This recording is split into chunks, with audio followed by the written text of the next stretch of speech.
All right, let's get into it. Today, we're going to journey down right under our own feet to explore the secret world of one of the most fertile soils you can find anywhere on the planet, brown earth. We're going to see exactly what makes it tick. I mean, really think about it. When you're walking through a forest, you're strolling on top of this bustling, incredibly complex world.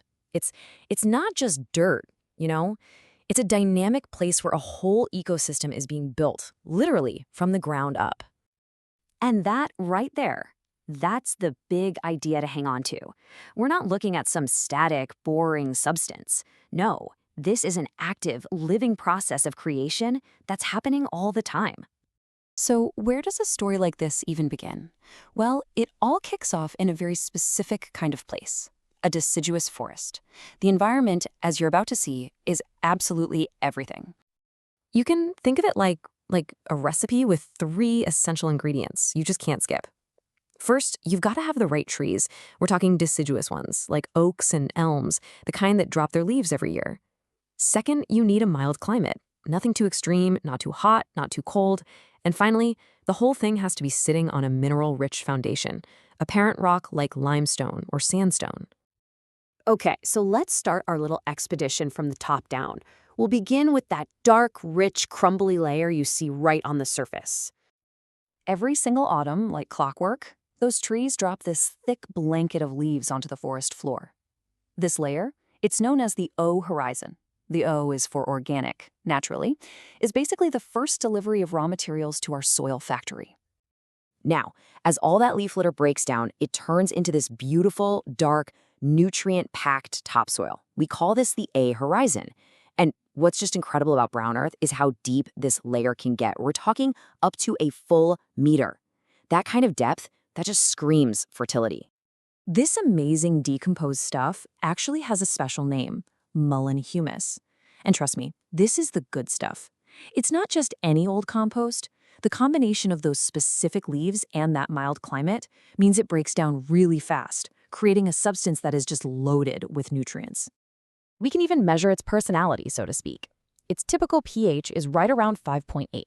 Now that might just sound like a number, but it's the magic number. It's only mildly acidic, which, as you'll see, creates the absolute perfect conditions for the next part of our story. Because this soil doesn't just build itself. It has a whole workforce of tiny engineers, an army of living organisms that are turning all those raw materials into a healthy, structured soil. Remember that mild climate we keep talking about? It isn't just for the trees. It's also the perfect environment for soil biota. That's just a broad term for all the living things in the soil, but especially the MVPs, earthworms. They absolutely thrive here, working year-round. And the jobs they do are just vital. They're not just crawling around aimlessly. They are constantly churning and mixing the soil layers. They're burrowing these little tunnels that let air and water in. They're helping break down the leaves, and they're spreading all those wonderful nutrients from the mulch humus all through the topsoil. And all of that activity, that constant churning, has a really obvious effect. If you were to dig a trench and look at a cross-section of brown earth, you wouldn't see clean, sharp lines between the layers. They look all blurry and mixed together. And that's a direct result of the hard work of these tiny engineers. Okay, let's dig a little deeper now. Below that super busy world of the biota, you've got these invisible forces, a bit of chemistry, a bit of physics, that are shaping the soil from the inside. What you have here is this incredible, delicate balancing act. It's like a constant tug of war. On one side, you've got rain trying to wash minerals like iron down through the soil. That's a process called leaching. But thanks to that mild climate, you've also got evaporation, pulling water and those same minerals right back up towards the surface, kind of like a plant pulling water up through a straw. This balance is what keeps the topsoil so fertile. Now, that tug of war isn't always a perfect tie. Over really long periods of time, a small amount of those leached minerals, we're talking mostly iron and aluminum, can start to build up a bit deeper down in what we call the B horizon. Sometimes this can form a harder, denser layer known as an iron pan. And way down at the bottom, this is where the trees themselves get back in on the action. Their deep roots can push all the way down to the C horizon, to the parent rock itself. And as they grow, they physically crack and break up that rock, creating brand new soil material from the bottom up. We call this biological weathering. Okay, so we've met all the individual players, the leaves, the worms, the water, the rocks. Now let's zoom out and just appreciate how they all work together in this stunningly efficient, self-sustaining system. It all begins way, way down. Those deep tree roots we just talked about act like miners, pulling up essential minerals and nutrients straight from that weathered parent rock. So those nutrients travel all the way up the tree and are stored in the leaves. And then what happens?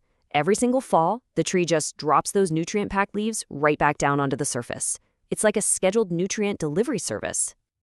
And here's where it all comes full circle. Our tiny engineers, the biota, get to work. They break down those leaves, releasing the very same nutrients back into the topsoil, making them available for the tree roots to soak up all over again. It is a perfect closed-loop system. So let's just break this down one last time, nice and simple.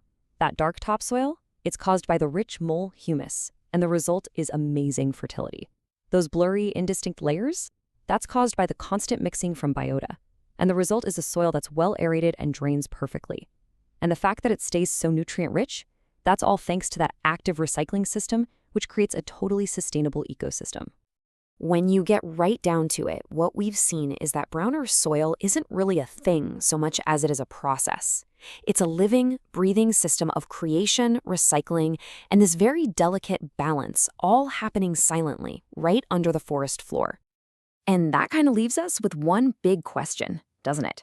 If the ground beneath our feet is this complex, this interconnected, and this alive, what does that really mean for the health of the forests, the farms, and even the cities that we build right on top of it?